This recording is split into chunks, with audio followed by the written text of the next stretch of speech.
За, би энэ зөвтгөрлийн санаачилсан асуудлыг зүгээр арчилсан нам санаачилж байгаа юм шигээр их хурлын гишүүд битгий хараасаа гэж хүсэж байгаа юм. Ер нь бол энэ өнөөдөр орж байгаа хуулиуд бол парламент жоохон хүчтэй байгаасаа л гэдэг ийм хуулиуд шүү дээ.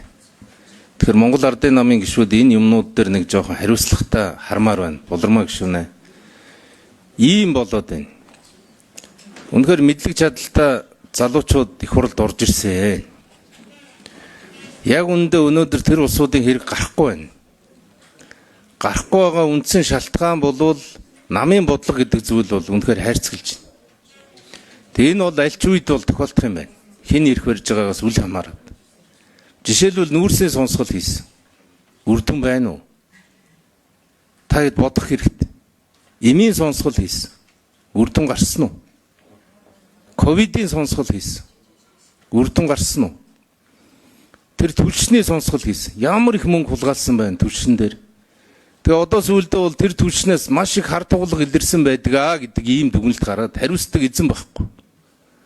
Одоо яг тэр үйлдвэрийг гардан хийсэн улсууд өнөөдөр магадгүй том сайд болно гэд ингэ явж байна.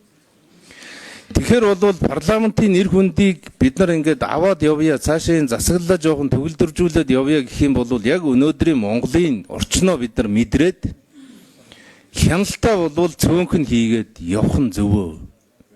Хяналт нь цөөнхөн хийх хэрэгтэй. Олон хул Монголын энэ арын хаалга өнөөдөр зогсоогүй байна. Намын дарангуйлал гэдэг юм бол зогсоогүй байна.